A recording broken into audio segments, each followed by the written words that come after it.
peace be unto you. Wa alaikumus salam, peace be to you. Assam সংখ্যালঘু সংযুক্ত গণতান্ত্রিক মোর্চা দলের মান্যবর সভাপতি মৌলানা বদরুদ্দিন আজমল কাসেমি সাহেব, প্রমুখে পশ্চিম বিলাসীপাড়ার মাননীয় বিধায়ক হাফিজ বশির রশিদ কাসেমি সাহেব, সাধারণ সম্পাদক মজিবুর ভাই সাহেব, জেলা সভাপতি আলহাজ ইন্টাজি সাহেব প্রমুখ দলীয় সতীর্থদের, শ্রদ্ধার উলামা ইকরাম, এই অঞ্চলের মুরব্বীয়ান সমাজ, যুৱবন্ধুসকল, শ্ৰদ্ধাৰ আই মাতৃসকল, আপোনালোকে মোক প্ৰত্যেকেই চিনি পায়। আবুল কালাম হুছেইন হিচাপেই নহয়, মোৰ পিতৃ মাতৃৰ পৰা মোৰ আইতাৰ সম্ভৱত নাৰ এইখন সমাজৰ এইখন গাঁৱতে পোতা। মই সেই পৰ্যায়ৰ পৰা অহা এজন সন্তান, আপোনালোকৰ সন্তান, আৰু আপোনালোকৰ ওচৰত মই বিগত দিনতো কেতিয়াও মিছা মাতি ৰাজনীতি কৰিবলৈ অহা নাই, আৰু আজিও নিশ্চয় মই আপোনালোকৰ সন্মুখত কোনো ধৰণৰ মিছা পাতিৰে ভোট বিচাৰি অহা নাই। সমস্যা আমাৰ যথেষ্ট আছে। বিগত দিনত কংগ্ৰেছ শাসনৰ কালত আমি তাৰ পৰা কিন্তু প্ৰকৃততে বঞ্চিত হৈছো। সুদূৰ বৰবলা নদীৰ পৰা শেষ কৃষ্ণাই নদীলৈকে এই বৃহৎ যি ভূমি, এই ভূমিৰ মাজত আমাৰ কৃষক সমাজ কৰ্মজীৱিত, আৰু তাৰ পৰা কৃষি উৎপাদন কৰি খোৱাটোৱে হ'ল আমাৰ মূল জীৱিকাৰ আৰ্হি। কিন্তু দেখা গৈছে যে বিগত দিনত কংগ্ৰেছ চৰকাৰে আমাক শাসন আৰু শোষণ কৰিছে।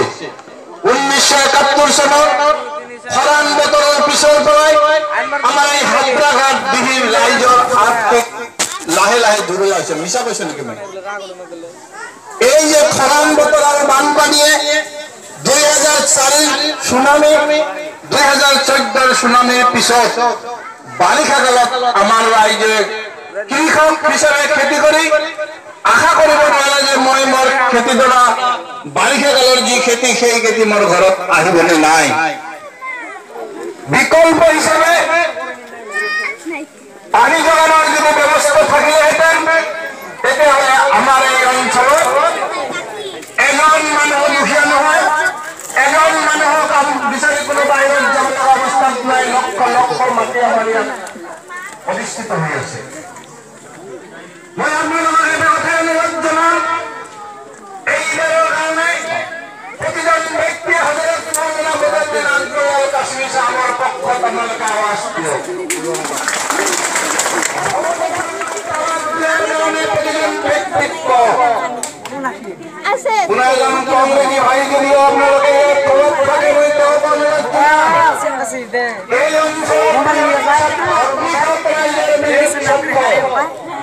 আৰু এই ব্যৱস্থা কৰিবৰ কাৰণে আমি আপোনালোকৰ দিনত হজৰত মৌলানা বদৰুদ্দিন আজমল কাসেমি সাহেবক অহাবাৰ পঠিয়াল। আবেদন ৰাখিম যে বৰবলা নদীৰ পৰা কৃষ্ণাই নদী, এই দুই নদীৰ মাজত এই দুটাতে যদি আমাৰ ইৰিগেশ্যনৰ ব্যৱস্থা, পানীৰ ব্যৱস্থা কৰি দিয়া হয়, তেতিয়াহ'লে নিশ্চয় আপোনালোকে ইৰিগেশ্যনৰ খেতি কৰিব পাৰিবনে? বিনামূলীয়াকৈ পাবনে নাই? পাৰিব? আপোনালোকে ৱাদা কৰক, মই মোৰ বক্তব্য দিম আৰু দীঘলীয়া কৰিব বিচৰা নাই। আপোনালোকৰ সন্মুখত যিজন ব্যক্তি ইয়াত আছে, হয়তো বহুতে নাজানে, তেওঁক বিচাৰি আমেৰিকাৰ মানুহে কিন্তু হতাশ খাই যে তেওঁক দেখিব পালে এখনতে মোৰ জীৱনটো কাইম নহ'ব। কিন্তু আজি আপোনালোকৰ দুৱাৰত আহি তেওঁ বহি আপোনালোকক খাপ দি আছে। সেই মানুহজনৰ সন্মান, সেই আলেমজনৰ সন্মান ৰক্ষাৰ দায়িত্ব কোনজন ব্যক্তিৰ? আপোনালোকৰ আমাৰ নেতৃত্ব। আপোনালোকে আৱাজ দি কওক, তেখেতৰ আৱাজ, তেখেতৰ সন্মান ৰক্ষাৰ দায়িত্ব আপোনালোকৰ আছে।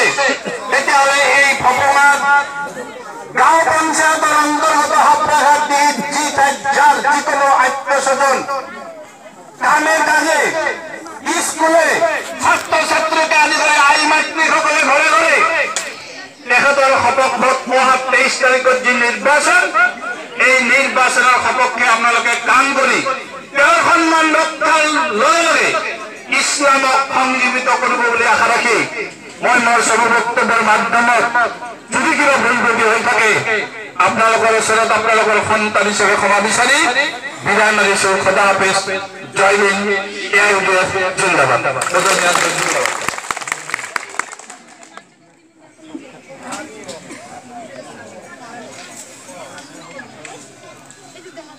এতিয়া মই আব্দুল হাৰি ফেৰিস্তা সাহেবক দুআষাৰ কোৱাৰ কাৰণে মই অনুৰোধ জনাইছোঁ।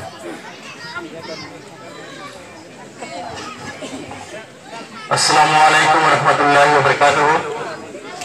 শ্রদ্ধাভাজন আজির এই গুরুত্বপূর্ণ সভার সভাপতি মহোদয়, সভাত উপস্থিত সর্বভারতীয় সংযুক্ত গণতান্ত্রিক মোর্চার সভাপতি তথা ধুবুৰী লোকসভা সমষ্টিৰ সাংসদ হযৰত মাওলানা বিনাজমুল কাছিমি সাহেব, দলৰ সাধাৰণ সম্পাদক প্ৰশাসনিক ব্যস্ততাৰ পশ্চিম বিশ্ববিদ্যালয়ৰ হাফিজ বশিৰ আহমেদ কাছিমি সাহেব, দলৰ সাধাৰণ সম্পাদক আজিজুৰ ৰহমান ভাই প্ৰমুখ্যে কলকাতা জিলা কমিটিৰ সভাপতি উপসভাপতি সাধাৰণ সম্পাদক হল আৰু সদ্যহতে আমাৰ মাজৰ পৰা কিছুদিন আঁতৰি থাকি আকৌ আমাৰ মাজত আগতে আব্দুল কালাম হোসেন ডাঙৰীয়া, গোৱালপাৰা সমষ্টি কমিটিৰ নেতৃবৃন্দ, মুৰব্বীয়ান সমাজ, আই মাতৃসকল, মুৰব্বীসকল ইয়াত আহিছে। আপোনালোকক ক'ব আমি আপোনালোকৰ মাজত সদায় আহি থাকো ঘৰ কা মুৰ্গী ডাল বৰাবৰ। তথাপি সভাপতি মহোদয়ৰ নিৰ্দেশনা পালন কৰিবলৈ মই দুআষাৰ ক'বলৈ ওলাইছোঁ।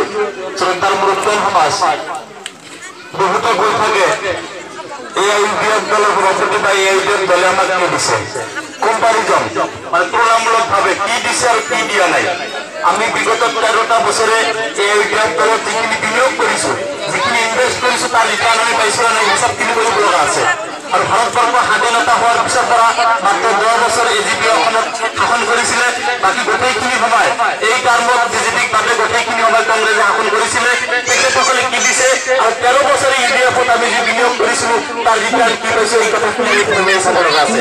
শ্ৰদ্ধাৰ জনসাধাৰণ, দিল্লীত যেতিয়া 3,500 মানুহৰ মৃত্যু বৰণ কৰিছিলে, 3,500 মানুহ যেতিয়া কতলাম কৰা হৈছিলে, সেই সময়ত কিন্তু সেই ৰক্তৰ মাজেদি খোজকাঢ়ি গৈ পেলাই সিদ্ধেশ্বৰ শইকীয়াই কি কৰিছিলে, অসমৰ মুখ্যমন্ত্ৰী হৈছে তেওঁ চৰকাৰ উলিয়াইছিলে, কংগ্ৰেছৰ আছিলে। আপোনালোকে যাওক 1993 চনত বৰপেটাত যি মেছাগাৰ হৈছিলে, আজি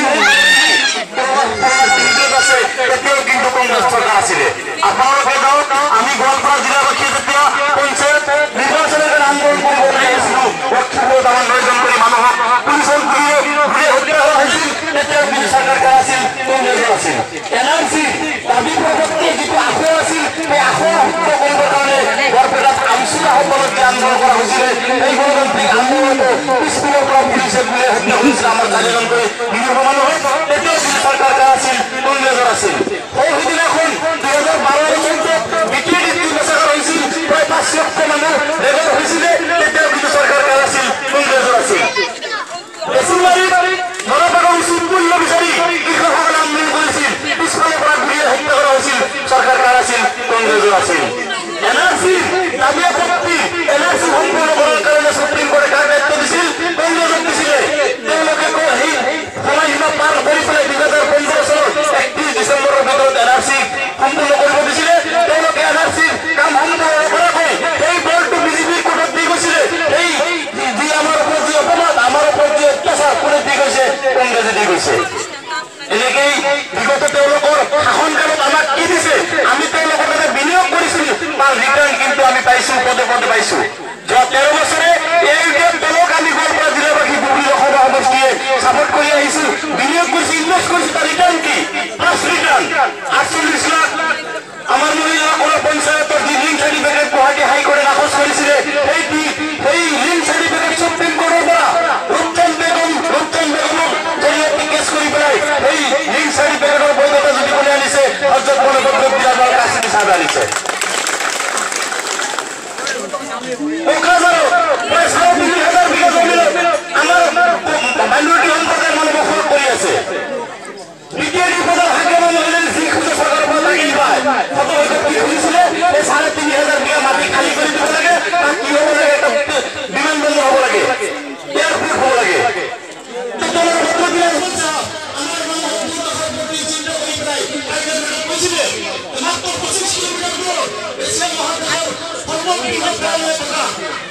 নদীত পৰি আছে যিটো মুক্তি বিমানবন্দৰ এই বিমানবন্দৰ আমি পুনৰুজ্জীৱিত কৰোঁ আমাৰ টকাও বাচিব আমাৰ বিমানবন্দৰ হ'ব আৰু জনসাধাৰণৰ ভাৰতৰ সহায় হ'ব চৰকাৰে সেই বিমানবন্দৰ দাবী আৰু যুক্তি আছিলে যে নতুন এয়াৰপৰ্ট বনাবলৈ যদি এখন লাগে মুক্তি এয়াৰপৰ্ট যদি আমি পুনৰুজ্জীৱিত কৰোঁ তাত খৰচ হ'ব 20 টকা আমাৰ চৰকাৰী ঘৰৰ পৰা 80 টকা আহি যাব 20 টকা বিনিময়ত আমি বিমানবন্দৰ পাম আমাৰ জনসাধাৰণৰ নিৰাপত্তা হ'ব আমি বিমানবন্দৰ কিন্তু উন্নয়ন কৰিছে বিমানবন্দৰৰ কাম আৰু বন্ধ কৰাইছে আৰু ইনভেষ্টমেণ্ট আমি আপোনালোক ইনভেষ্ট কৰিছে এই বিভাগত এই ইনভেষ্টমেণ্টৰ বিধান কিন্তু মহামন্ত্ৰী আজমল সাহেবে মুক্তি বিমানবন্দৰ কৰা হৈছে মহামন্ত্ৰী আজমল সাহেবে প্ৰথমবাৰ যেতিয়া এমপি হৈ পেলাই পাৰ্লিয়ামেণ্টৰ গঠন কৰিছিল প্ৰথম হৈয়ে তেখেতে কাটি দিছিলে ডমৰি ফুলবাৰী ব্ৰিজ তেতিয়া কংগ্ৰেছী বন্ধুসকলে কংগ্ৰেছ নেতাসকলে কৈছিলে মহামন্ত্ৰী আজমল সাহেবক বিৰোধ সপোন দেখি আছে আৰু এখন আগুৱাই গৈ পেলাই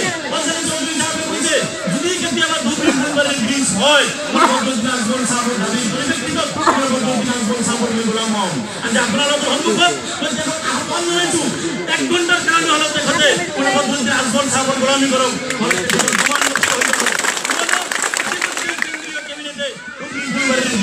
অনুমোদন দিছে এইটো কিন্তু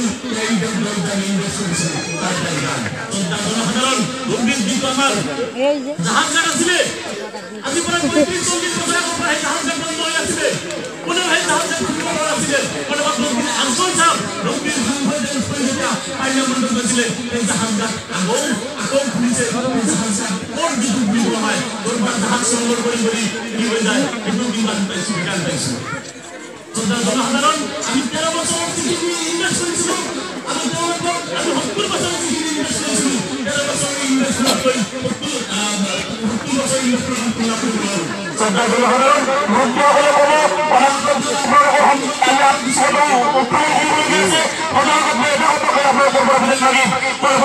আজমল সাহেব এমপি হোৱাৰ আগত আমাৰ নিচিনা শিক্ষিত যুৱক আছিল এমপি এলইডিৰ ফাণ্ড কি এমপি এলইডিৰ নামৰ যে কিবা ফাণ্ড আছে সেই ফাণ্ডো কিন্তু আমাৰ বাবে নাছিল আগত বিগত দিনত যিসকল মানুহে এমপি আছিল এমপিৰ উন্নয়ন বুজি আমি দেখা পোৱা নাছিলোঁ আজমল সাহেব এমপি হোৱাৰ ফালৰ পৰা প্ৰত্যেকটো গাঁও পঞ্চায়তৰ আপোনালোকে যাওক এমপি এলইডি উন্নয়ন ফাণ্ডৰ পৰা স্কুল বাউণ্ডাৰীৰ পৰা আৰম্ভ কৰি কমিউনিটিৰ পৰা আৰম্ভ কৰি বিভিন্ন ধৰণৰ উন্নয়নমূলক কাম কাজ ইতিমধ্যে কৰা হৈছে অনাগত দিনত কৰা হ'ব শ্ৰদ্ধা জনসাধাৰণ এই আপোনালোকক অনুৰোধ জনাইছোঁ যে কম্পেয়াৰ কৰি পেলাই গোটেই কথাখিনি আপোনালোকে জানে কিন্তু আমি অনুসৰণ কৰিব নোৱাৰোঁ বিগত দিনত তেওঁলোকে কি কৰিছে আৰু 13টা বছৰৰ মূৰত আজমল সাহেব নেতৃত্বাধীন এই দলে কি কৰিছে এই কথাখিনি আপোনালোকে অনুধাৱন কৰি পেলাই অহা দিনত সিদ্ধান্ত ল'ব বুলি আশা ৰাখি অহা 23 এপ্ৰিলত অনুষ্ঠিত হ'ব লগা লোকসভা নিৰ্বাচনত ডুমুৰি লোকসভা সমষ্টিৰ এলডিএফ দলৰ মনোনীত প্ৰাৰ্থী আজমল সাহেবক তলাচাবিৰ শ্ৰমিক বিপুল ভোট দি জয়যুক্ত কৰিব বুলি আশা ৰাখি মই মোৰ বক্তব্য সামৰণি মাৰিছোঁ এলডিএফ জিন্দাবাদ মহামন্ত্ৰী আজমল জিন্দাবাদ